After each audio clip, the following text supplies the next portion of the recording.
కొనిచామినాసా ఈ రోజు మనమైతే సోలో లెవెలింగ్ సీజన్ 2 ఎపిసోడ్ 9 ని ఎక్స్ప్లెయిన్ చేయబోతున్నాం. లాస్ట్ ఎపిసోడ్ ని చూడకపోతే కింద డిస్క్రిప్షన్ లో లింక్ ఉంటుంది, చూసేయండి. ఇంకా మీరు ఈ వీడియోని లైక్ చేసి లాస్ట్ వరకు అయితే తప్పకుండా చూడండి. ఇంకా లేట్ చేయకుండా ఎక్స్ప్లెనేషన్ స్టార్ట్ చేసేద్దాం.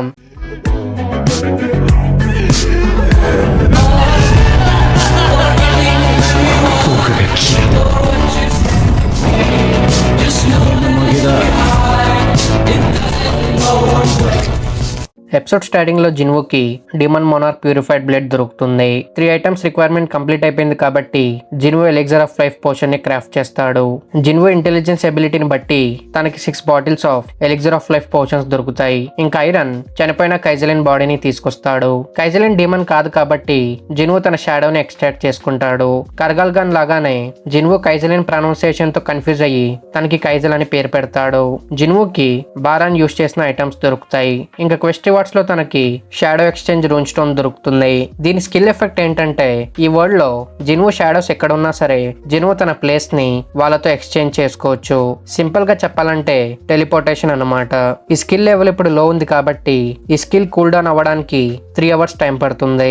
జిన్వు ఈ బ్యాటిల్ గెలిచినందుకు రాదిరి క్లాన్ క్యాసల్ లో విక్టరీని సెలబ్రేట్ చేద్దామని ఎజిల్ జిన్వుతో చెప్తుంది.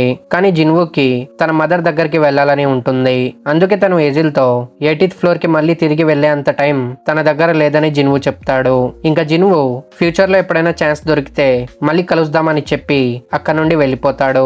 జిన్వు తన లొకేషన్ ని తన నేబర్హుడ్ లో డిప్లాయ్ చేసిన ఒక షాడోతో ఎక్స్చేంజ్ చేసుకుంటాడు. ఇంకా అక్కడ ఉండే షాడో డిమన్ క్యాసల్ లోకి వచ్చేస్తుంది. జిన్వు కైజల్ మీద కూర్చొని హాస్పిటల్ కి రీచ్ అవుతాడు. తన మదర్ నెక్ మీద ఉన్న స్కార్ ని చూసి ఆ స్కార్ తన మదర్ కి ఎలా వచ్చిందో జిన్వు గుర్తుకు తెచ్చుకుంటాడు. జిన్వు చిన్నప్పుడు తన మదర్ హెయిర్ ని వాష్ చేద్దాం అనుకుంటాడు. కానీ జిన్వు అనుకోకుండా ఆ హాట్ వాటర్ ని తన మదర్ నెక్ మీద పడేస్తాడు. తన వల్లే ఆ స్కార్ వచ్చిందని జిన్వు చాలా గిల్టీగా ఫీల్ అవుతూ ఉంటాడనమాట. ఇంకెప్పుడు ప్రెసెంట్ లో జిన్వు తన మదర్ కి ఎలిక్సర్ ఆఫ్ లైఫ్ పోషన్ తాగిపిస్తాడు. పోషన్ తాగిన తర్వాత తన మదర్ స్కార్ మాయమైపోయి తన స్కిన్ కలర్ నార్మల్ గా మారిపోతుంది. ఈ లాస్ట్ 4 ఇయర్స్ లో తన మదర్ కోసమే తను ఫైట్ చేశాడు కాబట్టి తన మదర్ ఎలాగైనా కళ్ళు తెరవాలని జిన్వు చాలా డెస్పరేట్ గా ఉంటాడు. ఇంకా జిన్వు తిరిగి తన మదర్ వైపు చూస్తే తన మదర్ తన ముందు కూర్చొని ఉంటుంది. తన mother eternal sleep disease heal అయిపోయిందని చూసి జిన్వు రిలీఫ్ గా ఫీల్ అవుతాడు. జిన్వు అపియరెన్స్ ఇప్పుడు చేంజ్ అయిపోయినా సరే తన మదర్ జిన్వుని గుర్తుపట్టి తను ఎన్ని ఇయర్స్ వరకు ఎటర్నల్ స్లీప్ డిసీజ్ లో ఉందని జిన్వు మదర్ అడుగుతుంది. జిన్వు రిప్లై ఇస్తూ 4 ఇయర్స్ అని చెప్తాడు. ఇది విని తన మదర్ జిన్హా ఎలా ఉందని అడుగుతుంది. జిన్హా బానే ఉందని జిన్వు రిప్లై ఇస్తాడు. జిన్వు తన ప్రామిస్ ని కంప్లీట్ చేశాడు కాబట్టి జిన్వు మదర్ తనకి థ్యాంక్ యూ చెప్తుంది. జిన్వు బాడీ మీద బ్రూసెస్ ని చూసి తన మదర్ తన హార్డ్ వర్క్ ని ఎక్నాలెడ్జ్ చేస్తుంది. జిన్వు 4 ఇయర్స్ తర్వాత తన మదర్ తో మాట్లాడి ఫుల్ ఎమోషనల్ అయిపోతాడు. ఈ సీన్ మనకి జిన్వు ఇంకా తన మదర్ మధ్య ఉన్న ఒక బ్యూటిఫుల్ బాండ్ ని షో చేస్తుంది. సీన్ షిఫ్ట్ అయ్యి మనం జిన్చుల్ ఇంకా గున్హీని చూస్తాం. వీళ్ళిద్దరూ జేజో ఐలాండ్ రేడ్ స్ట్రాటజీ గురించి డిస్కస్ చేస్తూ ఉంటారు. హ్యాండ్స్ ఏదైతే ఉన్నాయో అవి స్పెషల్ వేవ్స్ ద్వారా కమ్యూనికేట్ చేస్తాయన్నమాట. Japanese hunters normal ants attention ని డ్రా చేసి వాళ్ళతో ఫైట్ చేస్తున్నప్పుడు Korean hunters ant queen chamber దగ్గరికి వెళ్తారు. ఈ సిచ్యువేషన్ లో యాంట్ క్వీన్ నార్మల్ యాంట్స్ తో కమ్యూనికేట్ చేయకుండా ఉండడానికి జపానీస్ హంటర్స్ రేడియో సిగ్నల్స్ తో వాళ్ళని కన్ఫ్యూజ్ చేస్తారు. ఆ రేడియో సిగ్నల్స్ నార్మల్ యాంట్స్ ని కన్ఫ్యూజ్ చేయడంలో ఫెయిల్ అయితే హంటర్స్ అందరూ ఐలాండ్ నుంచి విత్డ్రా అయిపోవాలన్నమాట. ఈ రేడ్ మధ్యలో యాంట్స్ మెయిన్ ల్యాండ్ కి రాకుండా ఏ ర్యాంక్ ఇంకా లో ర్యాంక్ హంటర్స్ అందరూ మెయిన్ ల్యాండ్ ఇంకా ఓషన్ నుంచి గార్డ్ చేస్తూ ఉంటారన్నమాట. ఇంకా మనం యూన్హోని చూస్తాం. యూన్హో తన బెస్ట్ ఫ్రెండ్ అయిన బ్యూంగ్యూ తో కలవడానికి వస్తాడు. బ్యూంగ్యూ యూన్హోతో పాటు 3rd జేజో ఐలాండ్ రేడ్ లో పార్టిసిపేట్ చేశాడనమాట. కానీ ఆ రైడ్ లో వీళ్ళిద్దరి ఫ్రెండ్ అయిన యూన్సాక్ చనిపోయాడు. అందుకే బ్యూంగ్యూ ఆ రైడ్ తర్వాత రిటైర్ అయిపోయాడు. తను ఒక ఎస్ ర్యాంక్ హీలర్ కాబట్టి తనకి చాలా గిల్డ్స్ నుంచి ఆఫర్స్ వచ్చాయి. అయినా సరే తను ఆ ఆఫర్స్ ని రిజెక్ట్ చేసి ఒక నార్మల్ లైఫ్ ని చూస్ చేసుకున్నాడు. ఇంకా బ్యూంగ్యూ యూన్హోకి యూన్సాక్ గురించి గుర్తు చేసి యూన్హో నిజంగానే జేజో ఐలాండ్ రేడ్ కి వెళ్ళడానికి డిసైడ్ అయ్యాడా అని బ్యూంగ్యూ అడుగుతాడు. యూన్హో రిప్లై ఇస్తూ తను ఈ రైడ్ లో తప్పకుండా పార్టిసిపేట్ చేయాలని, వాళ్ళు ఈ యాంట్స్ ని చంపకపోతే వాళ్ళ కంట్రీకి చాలా డేంజర్ ఉంటుందని యూన్హో చెప్తాడు. యూన్హో తన్ని జేజో ఐలాండ్ రేడ్ కి ఇన్వైట్ చేయడానికి వచ్చాడేమోనని బ్యూంగ్యూ అనుకుంటాడు. అందుకే తను యూన్హోతో ఈ రేడ్ లో తను పార్టిసిపేట్ చేయలేడని బ్యూంగ్యూ చెప్తాడు. ఇది విని యూన్హో తనకి క్లారిఫై చేస్తూ వాళ్ళిద్దరు కలవడం ఇదే లాస్ట్ టైం అవ్వచ్చేమోనని తను బ్యూంగ్యూతో కలవడానికి వచ్చాడని యూన్హో చెప్తాడు. ఇంకా బ్యూంగ్యూ తన ఫ్యూచర్ ప్లాన్స్ ని యూన్హోతో షేర్ చేసుకుంటాడు. బ్యూంగ్యూ వైలెన్స్ ని తట్టుకోలేక ఒక నార్మల్ లైఫ్ ని చూస్ చేసుకున్నాడు కాబట్టి తను ఒక హిస్టరీ టీచర్ అవ్వాలని చంపాలని ప్లాన్ చేస్తున్నాడని యూన్హోతో చెప్తాడు. బ్యూంగ్యూ సిచ్యువేషన్ ని యూన్హో అర్థం చేసుకొని రేడ్ లో జాయిన్ అవ్వమని బ్యూంగ్యూని ఫోర్స్ చేయడు. ఇంకా నెక్స్ట్ మార్నింగ్ హాస్పిటల్లో ఎటర్నల్ స్లీప్ పేషెంట్ హీల్ అయిపోయిందని విని డాక్టర్స్ అందరూ షాక్ అవుతారు. ఇంకా జిన్వు జిన్హాని హాస్పిటల్ కి తీసుకొస్తాడు. జిన్హా తన మదర్ ని హక్ చేసుకొని ఫుల్ ఎమోషనల్ అయిపోతుంది. వీళ్ళిద్దరిని ఇలా చూసి తను ఈ 4 years చేసిన హార్డ్ వర్క్ వేస్ట్ అవ్వలేదని జిన్వు చెప్తాడు. ఇంకా గున్హీ 4th జేజో ఐలాండ్ రేడ్ గురించి పబ్లిక్ కి అనౌన్స్ చేస్తాడు. ఈ అనౌన్స్మెంట్ ని బ్యూంగ్యూ కూడా చూస్తూ ఉంటాడు.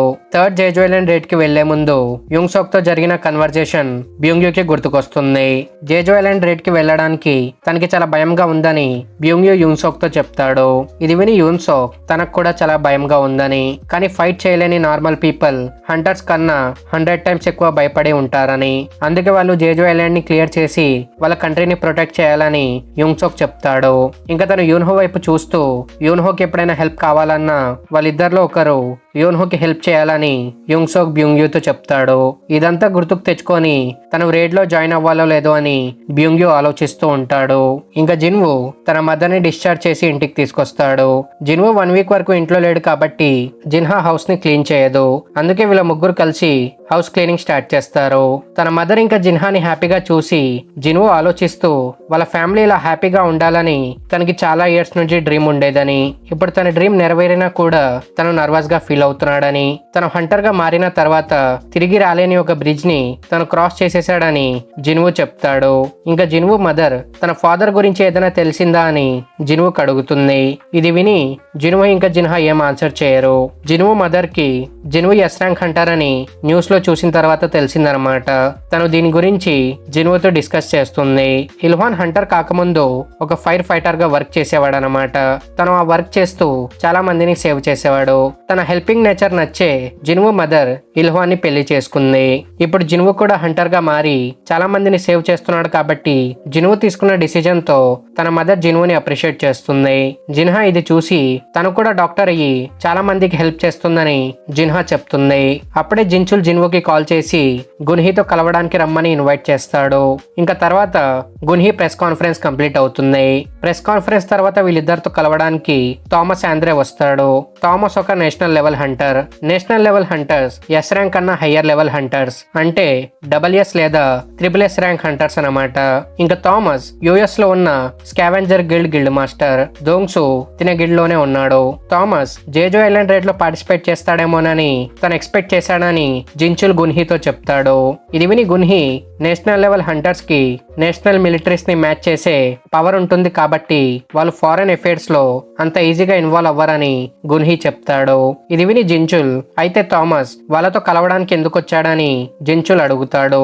గున్హీ రిప్లై ఇస్తూ దోంగ్సు గురించి వాన్ చేయడానికి థామస్ వచ్చి ఉండొచ్చని, లేదా తను వేరే పని మీద సౌత్ కొరియాకి వచ్చి ఉండొచ్చని గున్హీ చెప్తాడు. ఇంకా తర్వాత జిన్వు గున్హీని కలవడానికి వస్తాడు. జేజో ఐలాండ్ రేడ్ 4 days లో స్టార్ట్ అవుతుంది కాబట్టి జిన్వు రేడ్ లో జాయిన్ అవుతాడో లేదో అని గున్హీ అడుగుతాడు. జేజో ఐలాండ్ లో హైయర్ లెవెల్ మాస్టర్స్ ఉంటాయి కాబట్టి తను లెవెల్ అప్ అవ్వడానికి ఇది జిన్వుకి ఒక బెస్ట్ ఆపర్చునిటీ. కానీ తన మదర్ ని వదిలి వెళ్లడం జిన్వుకి ఇష్టం ఉండదు. తను దీని గురించి గున్హీకి ఆన్సర్ ఇచ్చే లోపు జిన్వు ఒక స్ట్రాంగ్ మ్యాజిక్ ఎనర్జీని ఫీల్ చేస్తాడు. దూరంలో ఉన్న మ్యాజిక్ ఎనర్జీని జిన్వు ఫీల్ చేశాడని చూసి గున్హీ ఇంప్రెస్ అవుతాడు. తను జిన్వుకి ఎక్స్ప్లెయిన్ చేస్తూ జేజో ఐలాండ్ రేడ్ లో పార్టిసిపేట్ చేస్తున్న ఎస్ ర్యాంక్ హంటర్స్ జిమ్నేజియం లో ట్రైనింగ్ చేస్తున్నారని, జిన్వు దీని గురించి క్యూరియస్ గా ఉంటే తను జిన్వుని అక్కడికి తీసుకెళ్తాడని గున్హీ చెప్తాడు. యూన్హో జిమ్నేజియం లో దోంగ్వుక్ తో ట్రైన్ చేస్తూ ఉంటాడు. దోంగ్వుక్ ఫేమ్ గిల్డ్ మాస్టర్ అన్నమాట. చాలా మంది ఎస్ ర్యాంక్ హంటర్స్ ఒకే చోట ఉన్నారు కాబట్టి జిన్వు స్ట్రాంగ్ మ్యాజిక్ ఎనర్జీని ఫీల్ చేశాడని గున్హీ జిన్వుతో చెప్తాడు. ఇంకా దోంగ్వుక్ యూన్హోని ట్రైనింగ్ ఫైట్ లో డామినేట్ చేస్తూ ఉండడం చూసి జిన్వు షాక్ అవుతాడు. అప్పుడే జోంగిన్ అక్కడికి వచ్చి యూన్హో సీరియస్ గా ఫైట్ చేస్తే దోంగ్వుక్ ఓడిపోతాడని జోంగిన్ చెప్తాడు. ఇది విని జిన్వు దోంగ్వుక్ లాంటి స్ట్రాంగ్ ఓపోనెంట్ తో యూన్హో ఎందుకు ఫుల్ స్ట్రెంత్ తో ఫైట్ చేయట్లేదని జిన్వు అడుగుతాడు. జోంగిన్ రిప్లై ఇస్తూ యూన్హో ఫుల్ స్ట్రెంత్ తో ఫైట్ చేసినప్పుడు ఒక మాన్స్టర్ లాగా ట్రాన్స్ఫార్మ్ అయిపోతాడని, ఇక్కడ ఇప్పుడు చాలా మంది ఉండడంతో యూన్హో ఆక్వర్డ్ గా ఫీల్ అవుతాడని జోంగిన్ చెప్తాడు. అప్పుడే అక్కడికి ర్యూజీతో పాటు మిగతా 9 జపానీస్ ఎస్ ర్యాంక్ హంటర్స్ వస్తారు. డ్రాస్వర్డ్ గిల్డ్ మెంబర్స్ అందరూ జిన్వో స్ట్రాంగ్ ప్రెజెన్స్ ని ఫీల్ చేస్తారు. జిన్వో ఆరాని చూసి జిన్వో ఒక అసాసిన్ టైప్ హంటర్ ఏమోనని ర్యూజీ అనుకుంటాడు. కానీ జిన్వో ఒక మేజ్ టైప్ హంటర్ అని హానెకావా తనకి చెప్పిన తర్వాత ర్యూజీ కన్ఫ్యూజ్ అవుతాడు. ఇంకా హానెకావా యూన్హో ఇంకా దోంగ్వుక్ ఫైట్ ని చూస్తూ కొరియన్ హంటర్స్ వాళ్ళ ముందు చాలా వీక్ గా ఉన్నారని ర్యూజీతో చెప్తుంది. ర్యూజీ హానెకావా స్టేట్మెంట్ తో అగ్రీ చేయడు. ఎందుకంటే తనకి కొరియన్ హంటర్స్ లో ఇద్దరు చాలా స్ట్రాంగ్ గా కనిపిస్తారు. హానెకావా వాళ్ళని ఇన్సల్ట్ చేయడం విని జోంగ్సు హానెకావాని కన్ఫ్రంట్ చేస్తాడు. జోంగ్సు నైట్స్ గిల్డ్ మాస్టర్ అన్నమాట. తిను ఒక ఎస్ ర్యాంక్ హంటర్ కాకపోయినా ఒక ఏ ర్యాంక్ హంటర్ గా నైట్స్ గిల్డ్ ని రన్ చేస్తూ ఉంటాడు. తన పక్కన ఉన్నది వైస్ గిల్డ్ మాస్టర్ అయిన ఏ ర్యాంక్ హంటర్ యూన్తయ్. జోంగ్సు ఇంకా యూన్తయ్ హానెకావాతో ఆర్గ్యూ చేయడం చూసి చాహెన్ ఇంకా తేగ్యూ వాళ్ళని ఆపడానికి వస్తారు. ఇంకా ర్యూజీకి కొరియన్ హంటర్ స్ట్రెంత్ చూడాలని ఉంటుంది. అందుకే తను వీళ్ళ ఆర్గ్యుమెంట్ ని యూజ్ చేసుకుని ఎస్ ర్యాంక్ హంటర్స్ మధ్య కాంటెస్ట్ పెడదామని ర్యూజీ చెప్తాడు. ఈ ఐడియా గున్హికి కూడా నచ్చుతుంది. కానీ మేజ్ టైప్ ఇంకా నాన్ కాంబాక్ట్ హంటర్స్ లేకుండా ఈ కాంటెస్ట్ ని పెడదామని గున్హి చెప్తాడు. కొరియన్ హంటర్స్ ఫైట్ రూల్స్ ని సెట్ చేయమని ర్యూజీ చెప్పాడు కాబట్టి యూన్హో ఫైట్ రూల్స్ ని సెట్ చేస్తాడు. ఒపోనెంట్ విస్ట్ లేదా బ్యాక్ టచ్ చేస్తే విన్ అవ్వచ్చు. ఇంకా వాళ్ళని కిందకి పడేస్తే కూడా విన్ అవ్వచ్చు. ఇంకా యూన్హో 1-on-1 కాకుండా గ్రూప్ గా ఫైట్ చేద్దామని చెప్తాడు. ఎందుకంటే రేట్ జరుగుతున్నప్పుడు కూడా అందరూ ఒకేసారి ఫైట్ చేస్తూ కేవటిక్ సిచ్యువేషన్ క్రియేట్ అవుతుంది కాబట్టి యూన్హో సెట్ చేసిన రూల్స్ ని ర్యూజీ యాక్సెప్ట్ చేస్తాడు. కొరియన్ టీం నుంచి చాహెన్, తేగ్యూ, దోంగ్వుక్ ఇంకా యూన్హో, జపాన్ టీం నుంచి కెంజో, మినోరు, ఆసుషి ఇంకా కనాయ్ 4vs4 కాంటెస్ట్ కోసం వీళ్ళందరూ రెడీగా ఉంటారు. ఇంకా ఇక్కడతో ఎపిసోడ్ 9 కంప్లీట్ అవుతుంది. ఎక్స్ప్లెనేషన్ కనుక మీకు నచ్చినట్టయితే వీడియోని తప్పకుండా లైక్ చేయండి. ఇంకా నెక్స్ట్ ఎపిసోడ్స్ ని మిస్ కాకూడదు అనుకుంటే ఛానల్ ని సబ్స్క్రైబ్ చేసుకొని బెల్ ఐకాన్ ఆన్ చేసుకోండి. ఇంకా మనం నెక్స్ట్ వీడియోలో కలుద్దాం. Thank you for watching.